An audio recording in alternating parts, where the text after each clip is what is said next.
bought the house in 2005.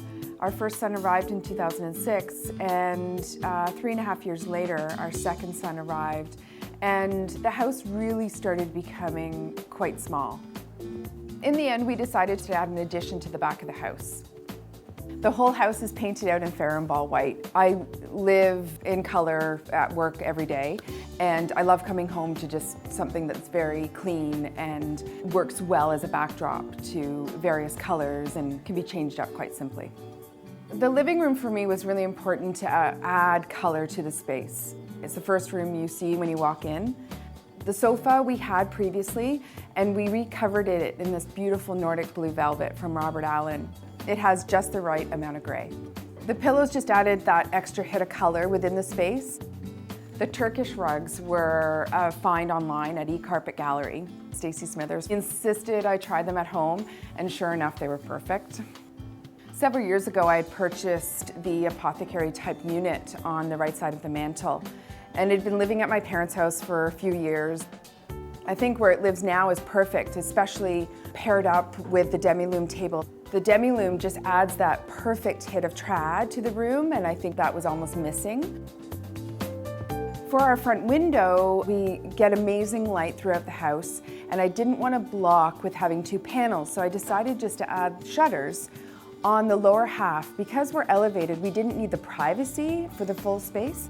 And it was ideal to work with Canadian custom shutters as they were able to custom spray them to match our trim. It was really important for me to have a banquette in our dining room. The storage is perfect as we don't have any upper cabinetry in our kitchen. Serving pieces, linens, candles are all stored within the units underneath the banquette. The fabric was actually something that I had in my files for quite some time. It's perfect for the space because it is indoor-outdoor fabric, so if any spills do happen, it's an easy cleanup.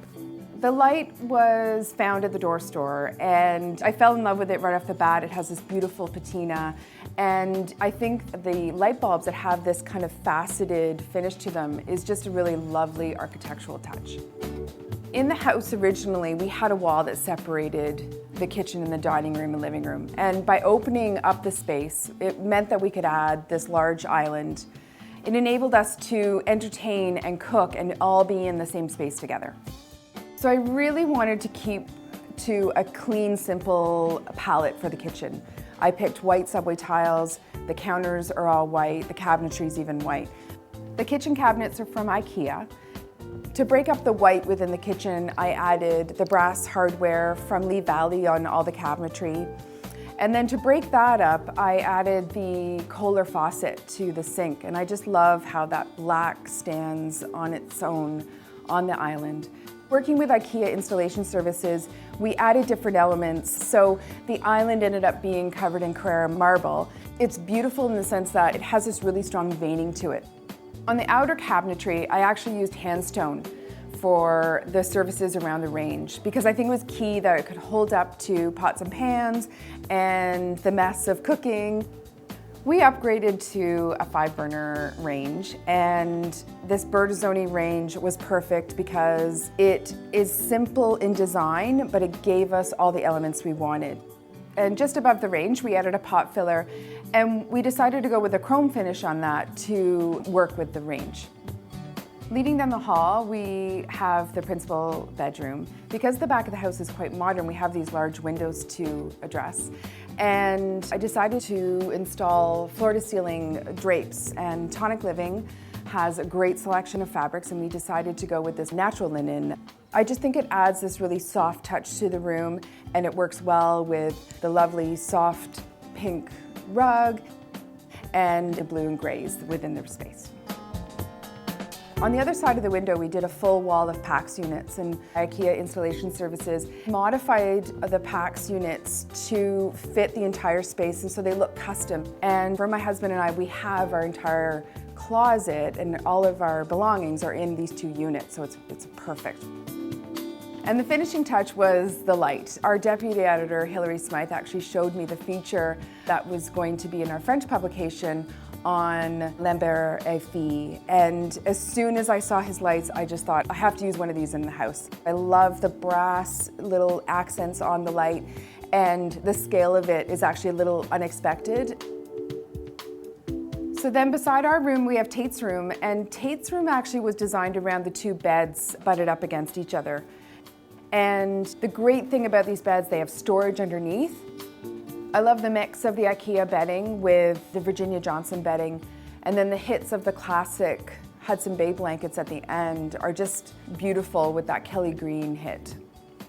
For an extra pop, we brought in the yellow chair from IKEA. And then to finish it off, we have the Zia Birch navy and cream stripe from Tonic Living, and it's just a beautiful fabric. So Gray's room is the only room that is painted out in the entire house. I love Pavilion Gray from Farrow & Ball. From a shoot a few years back, I used this Natural Curiosities octopus print, and I actually framed it out in plexi. He loves it. It's a great element to the space.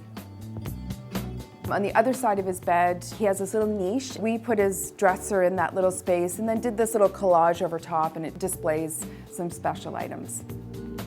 We decided not to add an ensuite in the whole project, so it was really key for me that the finishing touches to the main bathroom were classic and long-lasting. The marble tile from Olympia Tile was an easy choice. I added the detail of a chair rail that ran throughout the whole entire space, and it just adds that bit of trad look.